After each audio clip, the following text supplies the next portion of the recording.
The emergency room buzzed with the usual chaos of a Friday night, doctors rushing between patients, the hum of medical monitors, and the occasional distant cry of someone in pain.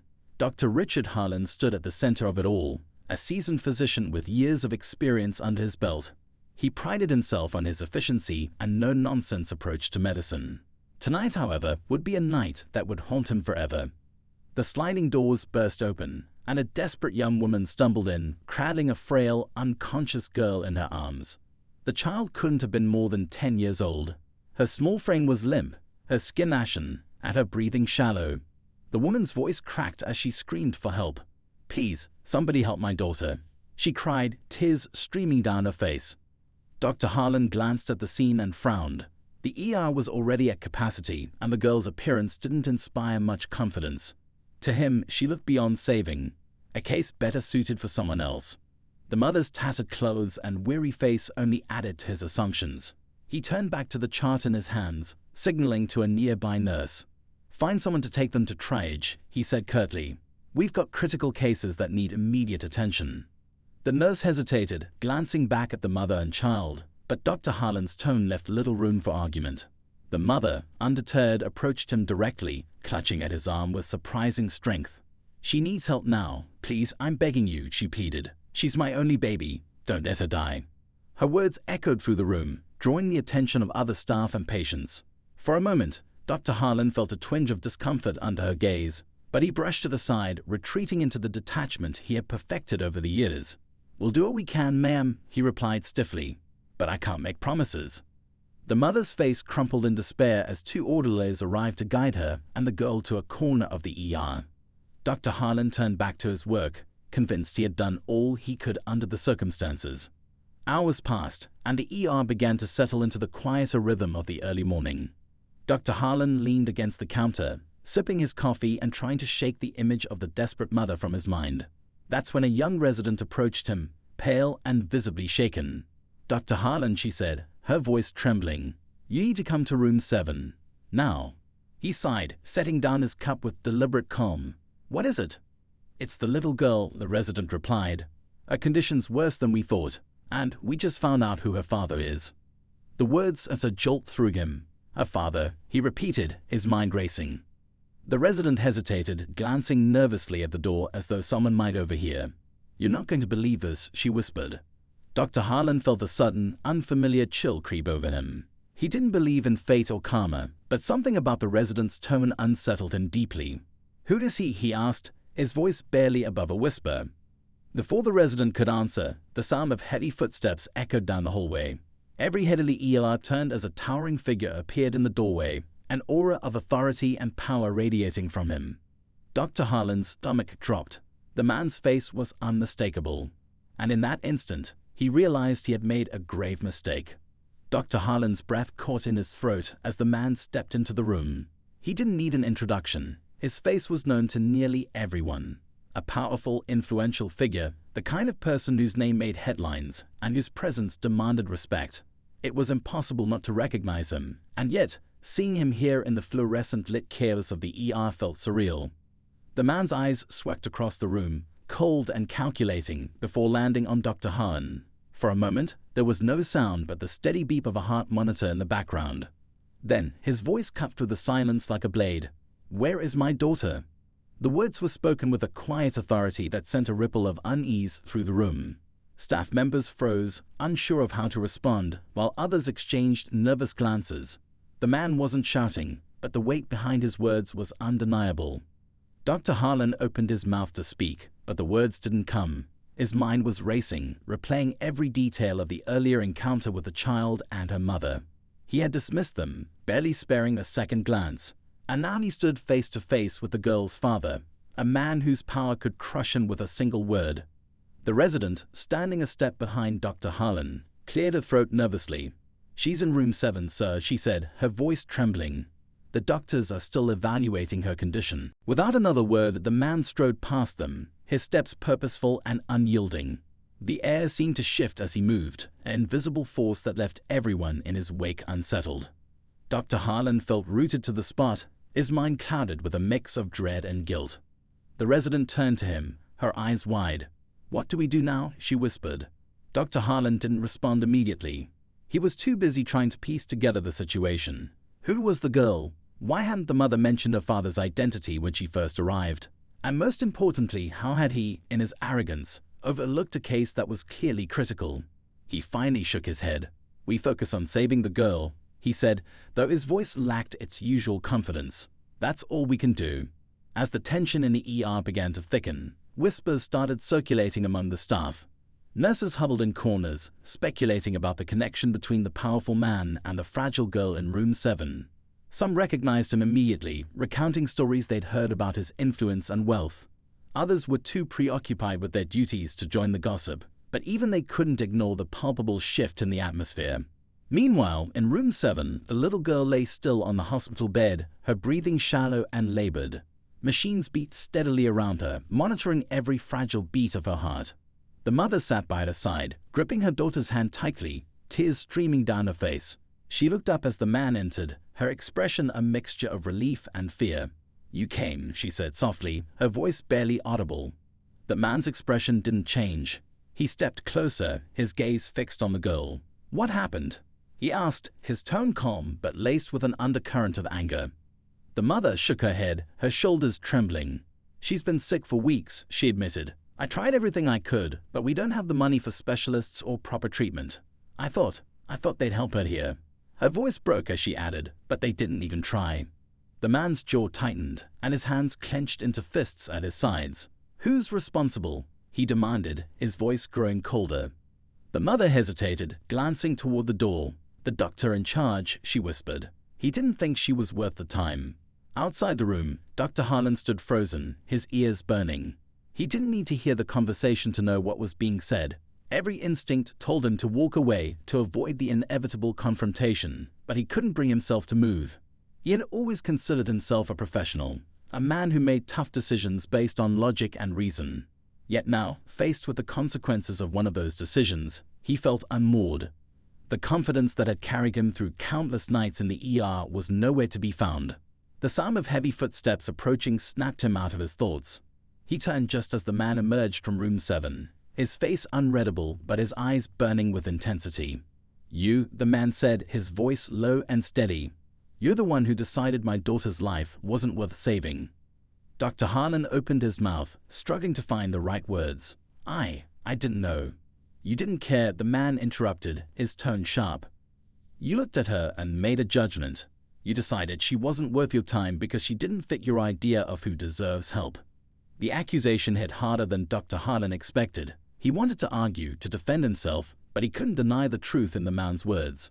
He had made a decision based on assumptions, and now a child's life hung in the balance. "I made a mistake," Dr. Harlan admitted quietly, "but I'll do everything I can to fix it." The man's expression didn't soften. "You better," he said, "because if anything happens to her, you'll wish you'd never set foot in this hospital."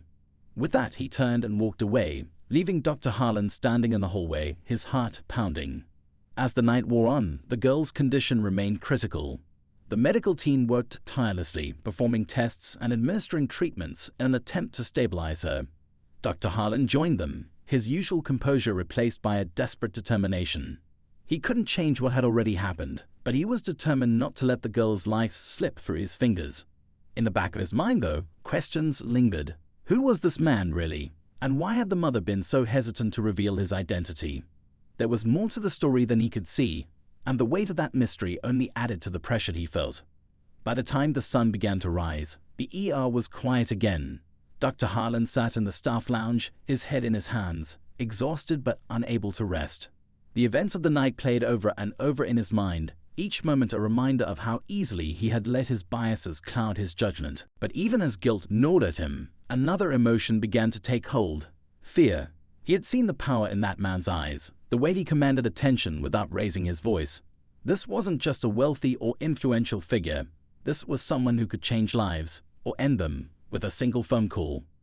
Dr. Harlan didn't know what the future held, but one thing was certain: he had crossed the wrong man, and now he could only hope it wasn't too late to make things right.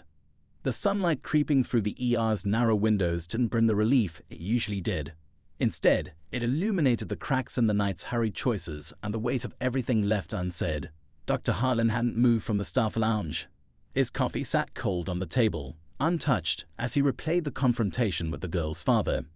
The man's face, his piercing eyes, and his unyielding tone lingered in Dr. Harlan's mind like a haunting memory he couldn't shake. Out in the hallway, the hospital staff moved with a cautious energy, their voices subdued. Whispers still rippled through the air about the little girl and the mysterious man who had appeared like a thunderstorm, sending ripples of fear and awe through everyone he encountered. The nurses who had interacted with him swapped hushed stories about the commanding way he spoke, the way his mere presence demanded attention. Others speculated about his identity, weaving together rumors and half-truths like threads in a tapestry of intrigue. But Dr. Harlan had no time for speculation. The girl's condition had worsened during the night, and every effort to stabilize her seemed to hit a wall. He had personally taken over her case, working alongside the team to analyze test results, administer medications, and run procedures. The severity of her illness was undeniable, but there was something else beneath it, something that didn't add up. Her symptoms didn't align neatly with any one diagnosis. It was like chasing shadows in a labyrinth, and time was slipping through their fingers. In room 7, the girl's mother sat at her bedside, her face pale and lined with exhaustion. She hadn't left the room, not even for a moment, her eyes fixed on her daughter as though her sheer willpower could keep the child alive. She barely noticed the nurses coming and going. Her entire focus narrowed to the rise and fall of the little girl's chest. When Dr. Harlan finally entered the room, she looked up at him, her expression a mix of anger and desperation. "Is she going to be okay?" she asked, her voice raw from hours of crying. "Please, just tell me the truth." Dr. Harlan hesitated. He wanted to offer reassurance, to tell her that everything would be fine, but he couldn't bring himself to lie. "We're doing everything we can," he said carefully, "but she's very sick, and we still don't know exactly what we're dealing with." The mother's hands tightened around her daughter's. "She's strong," she whispered. "She's been through so much already. She can fight this. She has to." Dr. Harlan nodded, though her words only deepened the pit of guilt in his stomach. He couldn't help but think back to the moment when he had dismissed her and her daughter as unimportant, just another case in an overcrowded ER. Now, standing in the room surrounded by monitors and IV lines, he felt the full weight of that decision. The door opened, and the girl's father entered, his presence as commanding as ever. He glanced at Dr. Harlan, but said nothing, his focus immediately shifting to the child. He moved to her bedside, his large hand resting gently on her small one. The tenderness in his gesture was a stark contrast to the cold authority he had displayed earlier, and it caught Dr. Harlan off guard. "She's a fighter," the man said quietly, as though speaking more to himself than anyone else. "She's always been a fighter." Dr. Harlan wanted to ask more questions, to understand the dynamics of this family and the reasons for the mother's secrecy about the father's identity, but he knew now wasn't the time. Instead, he excused himself, leaving the parents alone with their child. Outside the room, the tension in the hospital was palpable. Every staff member seemed to be walking on eggshells, afraid of making the wrong move. Even the attending physicians, usually unshakable in their authority, were cautious in their decisions, mindful of the powerful man watching their every move. Meanwhile, in another part of the hospital, whispers turned into quiet conversations. Some staff speculated about the mysterious illness affecting the girl. One theory suggested it was genetic, something inherited from her father's side of the family, but without his medical history, it was impossible to confirm. Others thought it might be an autoimmune disease, its symptoms exacerbated by stress and lack of early treatment. The hospital administrator, a no-nonsense woman named Linda Mayfield, had been alerted to the situation hours ago. She had initially dismissed it as just another high-profile case, but after learning the man's identity, she quickly realized the potential implications.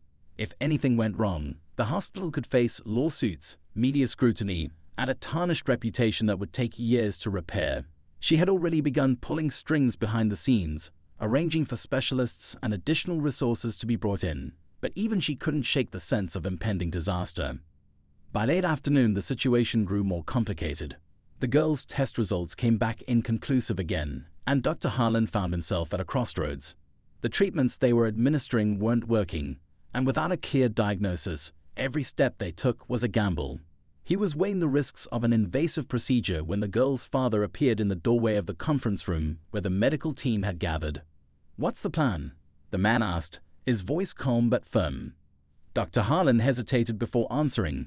"We're considering a biopsy to get a clearer picture of what's going on," he said, "but it's risky given her current condition." The man's eyes narrowed. Risky, but necessary. Dr. Harlan nodded. It could give us the information we need to save her life. The man didn't respond immediately. He looked around the room, his gaze lingering on each doctor and nurse as though assessing their competence. Finally, he turned back to Dr. Harlan. "Do it," he said, "and don't let anything go wrong." The weight of those words settled heavily on Dr. Harlan's shoulders as he prepared for the procedure. The stakes were higher than they had ever been, not just for the little girl, but for everyone involved in her care. Failure wasn't an option, not when the consequences could ripple far beyond the walls of the hospital. As the surgical team gathered and the preparations began, Dr. Harlan couldn't shake the feeling that this was only the beginning. The girl's illness, the father's identity, the mother's secrecy, everything felt like pieces of a puzzle he couldn't yet see clearly. As the tension in the hospital continued to build, one question loomed larger than all the others. What would happen when the truth finally came to light?